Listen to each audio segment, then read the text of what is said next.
Yay. Okay. Hi, everybody. Susan Riley here, and we are broadcasting for our latest Periscope. And I have this on the side. Hi, Diane. And if sometimes when I put it that way, I don't see people who come in, or I'm not seeing comments. So please don't take it personally if I don't say hi. It's just because sometimes in this platform, I'm not seeing you as directly. Now let's see if I can bump up. I'm hoping that you can see me and I'm not quite so far away. I always have to adjust when we first get started. Okay, so today's Periscope is going to be all about how to teach with simplicity, tips for teaching simple. And I always try to keep it to just 3 because heaven knows we only have so much space left in our brains, right? So the reason that I thought about that for this week is because we actually just got back from a weekend in Lake Placid. And I really should learn how to look at a map, I think, a little bit more closely. It ended up being an 8-hour journey up to Lake Placid from where we live. And we went away for our anniversary. We do it every year. And typically we go between 4 and 5 hours away. And so this was a little bit longer than normal. And while we were up there, it actually snowed. It was so bizarre, but so beautiful at the same time. And the trees were stunning and the lake was gorgeous. And of course, then we just kind of looked out the window and saw this beautiful blanket of snow. And it was just on the trees and on the grass, nothing stuck to the ground, of course, this early in the year. But while we were kind of looking at that, it was just this moment of look how simple this is, and think about reflection and the importance of reflection. And we don't do that enough as educators. And I think part of that is because we are trying to cram so much in such a short period of time. And I know that that is one of the frustrations with arts integration, is that it's so hard to get it done because it feels so big. I will never forget when I first started working with teachers in this process, and I had no idea what I was doing. And I started out with that book, Renaissance in the Classroom, which is an amazing book, but it's got 9-week units in it. And if you look out there, even now, at a lot of the resources that we have available for arts integration, it's massive. They're months. They take a month to put together. They take another 3 weeks just to implement. And, you know, if you're going through research and then trying to figure out implementation, it just feels massive, and it doesn't have to. So today I'm going to share with you 3 quick tips to kind of keep the things simple that need to be simple and rein it in a little bit, because you're going to see much greater success when you can simplify what it is you're trying to do. So first one is to choose a single big idea and run with that. Just put it around a topic, a theme, an idea, rather than trying to pull in, 5 or 6 different humongous topics.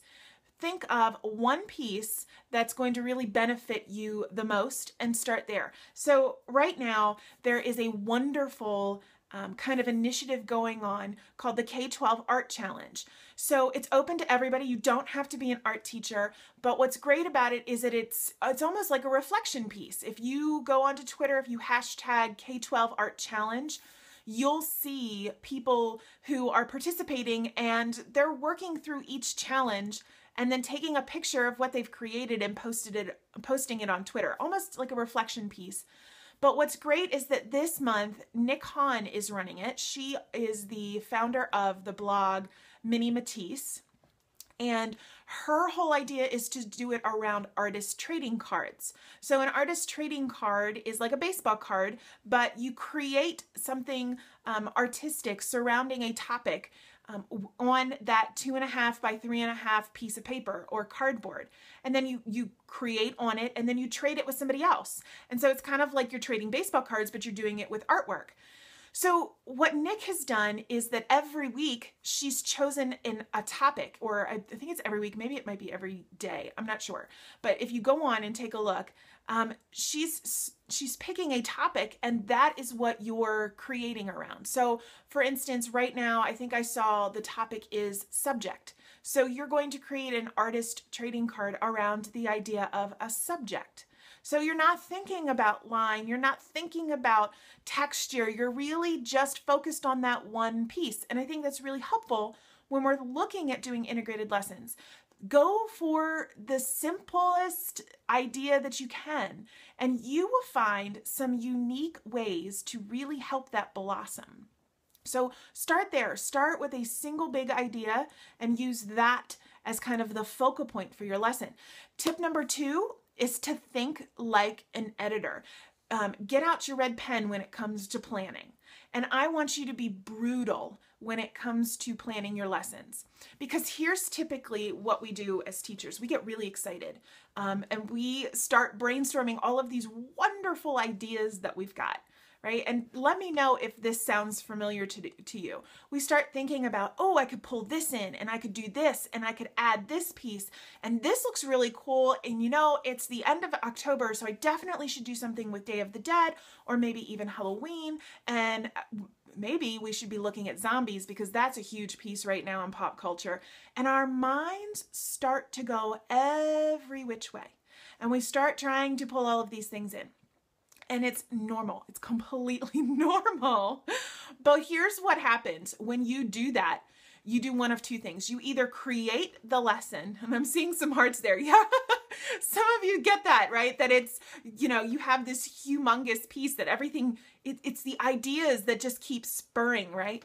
So one of two things happens when you do that. You either continue writing the lesson and you expand upon it, and then you have this huge, massive lesson that you try to implement in 2 days, and you get so overwhelmed that by the time you're done, hey Matt, by the time you're done, you're like exhausted and you never want to do another lesson again. Or you get paralyzed. You're writing this thing and you have all of these different pieces, and you get about halfway through it and you go, I have no idea where to start or how to start or where to get this even done because this is getting to be huge. That naturally happens when you have all of these ideas. So here's what I mean by the editor's pen. Get them all out. Get all the ideas out. Put them out there. Craft your beautiful lesson, right? And then go through with your big red pen, and I want you to cut out at least 20% of it. Go the first time through, 20% extraneous stuff. What do you not need? What is really not critical? Go back and slash. I want that thing to look like bloody, that paper, because it's going to serve you well. And if you're working with that in mind, that you know what, as I'm fleshing this out, I'm just going to get all my ideas out on paper and then cut out the things that I don't need, you are able to move forward with your lesson a little easier. And what will happen is that you're going to find that, you know what, that zombie piece, that's nice, but I don't necessarily need that. It's not hitting my goal. It forces you to become more focused around what you really are trying to accomplish. So again, simplicity. You are looking for simplicity here when you're going through with that editor's pen. All right, and last but not least, and this kind of goes right along with that editor's pen, is to connect only one area. I beg of you, please only choose one area to foster a really natural connection. I don't care if your lesson could connect with visual art and dance and have social studies and have an amazing literacy piece. No. It's too much, and it will go way too long in the reality of what we have. So instead, I want you to be really crystal clear. Get ruthless, again, with what it is you're trying to accomplish, and think about what is the one area that is best going to serve that need. Okay? Is it going to be visual art or dance? Is it going to be literacy or social studies? Which one? And pick just one other area. That goes as much for arts teachers who are trying to integrate other content areas in as it does for classroom teachers who are trying to integrate with the arts. we get so exuberant that sometimes we see things that do make a connection, but they're not servicing our end goal for our students. So those are my 3 big tips for you today. Choose one big idea. And remember, I mentioned K-12 Art Challenge that is going on right now. Definitely take a look at that with Minnie Matisse and how she's using the artist trading cards idea surrounding one topic. That will be huge for you. Think like an editor. Get your big red pen out and make sure that you're slashing 20% of the lesson you've written so that you can make that more manageable for yourself. And lastly, make sure you are only connecting with one big idea. So I have to tell you before I sign off today, one of my secrets for doing these Periscopes, and you might be watching me kind of glimpse off to the side. I don't know about you, but I love Post-it notes. Post-its are my favorite. And so everybody asks me what to get for Christmas, and I always tell them, give me a ton of Post-it notes. So talk about the ultimate in simplicity, right? Keep whatever it is that you're doing this week simple. Reflect on it. Give yourself some time to reflect on it and really think through what it's doing for you and how you're growing as an educator. And then jump back on that horse next week and do it all over again. All right. If you have any questions, please feel free to contact me at any time, Susan@educationcloset.com. I look forward to seeing you guys next Tuesday for my next Periscope. Bye. Have a great week.